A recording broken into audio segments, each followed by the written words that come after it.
शेखावाटी अंचल में आज सर्दी का कहर जमकर टूटा। सीकर जिले के फतेहपुर में तापमान लगातार दूसरे दिन माइनस में रहा, जबकि फतेहपुर कृषि अनुसंधान केंद्र में आज सुबह -3.8 डिग्री सेल्सियस तापमान दर्ज हुआ। यानी कि फतेहपुर आज सुबह जम्मू कश्मीर की राजधानी श्रीनगर से भी ज्यादा सर्द रहा है। श्रीनगर में सुबह 8 बजे तापमान -2 डिग्री रहा, जबकि फतेहपुर में पारा -3 डिग्री तक चला गया। शीतलहर के साथ गिरे तापमान के चलते यहां जनजीवन खासा प्रभावित रहा। खेतों में खड़ी फसलों, घरों के बाहर पड़े बर्तनों, वाहनों के शीशों और मिट्टी तक पर बर्फ जमी नजर आई। वहीं लोग सुबह देर तक बिस्तरों में दुबके रहे। जो लोग घरों से बाहर निकले वे पूरी तरह से गर्म कपड़ों में लदे दिखे। सुबह ज्यादातर सड़कें सूनी नजर आई। लोग जहां तहां अलाव जलाकर सर्दी से बचने के जुगाड़ में नजर आए। इधर मौसम विभाग के शेखावाटी अंचल में आगामी 3 दिन तक शीतलहर के प्रकोप की आशंका जो है वो जताई है। इससे सर्दी का असर आगे भी कम होने के आसार नहीं है। तो आपको बता दें कि सर्दी का जो असर है वो देखने को मिल रहा है। और सबसे बड़ी बात यह है कि कश्मीर से ज्यादा ठंडा इस वक्त फतेहपुर है।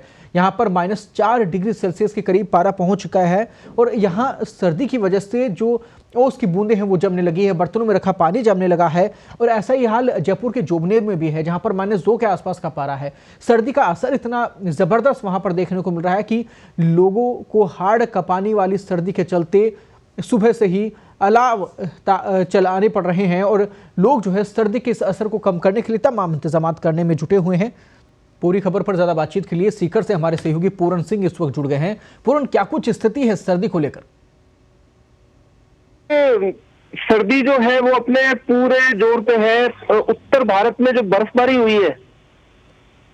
हेलो, हाँ बिल्कुल, आप बताइए, दर्शकों को जानकारी आप उत्तर पहुंचाइए। भारत में जो बर्फबारी हुई है और इस बार जो एक पश्चिमी विक्षोभ नया आया है केलोंग और लाहौल स्पीति में, उससे बहुत ज्यादा सर्दी बढ़ गई है। और राजस्थान में सर्दी बढ़ने का मुख्य कारण जो माना जा रहा है वो ये है कि उत्तरी हवाओं को रोकने के लिए कोई पहाड़ी या कोई इस तरह का प्राकृतिक वो नहीं है जिससे कि हवा थम सके। तो पहाड़ों पे जो बर्फबारी होती है उसका 2-3 दिन बाद शेखावाटी में असर आने लग जाता है। और जैसे सीकर की बात करें तो पिछले 2 दिन से तापमान जमाव बिंदु से नीचे चल रहा है। अब ये मौसम विभाग के अनुसार ये है कि अगले 72 घंटे शीतलहर बहुत ज्यादा चलने की संभावना है। और उसके बाद में 21 तारीख के बाद में मौसम खुलेगा। तब तक कड़ाके की सर्दी का ही कुछ झेलनी पड़ेगी अपने को। अलग अलग क्षेत्रों की अगर बात करें पूरन, तो यहाँ क्या स्थिति है? फतेहपुर में जिस प्रकार से -4 डिग्री के आसपास का जो पारा पहुंच गया है, तो बाकी जगहों पर भी स्थिति ऐसी है क्या?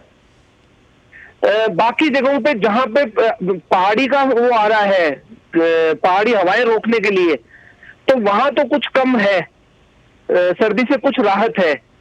बाकी मैदानी इलाकों में बहुत ज्यादा सर्दी बढ़ रही है और ये सर्दी रहेगी। बर्फ जमने लग गई, बर्तनों में जमने लग गई, गाड़ियों की छतों पे आने लग गई और ये आगे भी रहेगी। पूरन, सबसे बड़ी चुनौती यहाँ पर किसानों के लिए बन रही है। पाला पड़ने की संभावना जता रहे हैं एक्सपर्ट्स। क्या लगता है, क्या कुछ कहना है मौसम विभाग का? मौसम विभाग का कहना है पाला पड़ेगा और कृषि विभाग ये कह रहा है, कृषि विभाग की गाइडलाइन में ये है कि आप मध्य रात्रि से 2 बजे के बीच में अगर सिंचाई करते हैं तो पौधों में गर्मी रहेगी। उससे क्या बोलते हैं, पाला पड़ने की कम संभावना है। हालांकि पाला तो पड़ेगा। और इस वक्त जो रबी की फसलें चल रही है उनमें मुख्यतः सरसों जो है वो इसकी चपेट में ही आएगी। और बाकी फसलों को लेकर क्या स्थिति है? बाकी फसलें जो है उनकी ग्रोथ रुक गई, सबकी बढ़वार रुक गई। अब वो अभी इस वक्त जो एडवांस अगेती फसलें हैं वो अभी बढ़वार की अवस्था में है। मतलब उनमें फल फूल तने और वो बनने की प्रक्रिया चल रही है। तेज सर्दी की वजह से वो वहीं पे रुक जाएगी।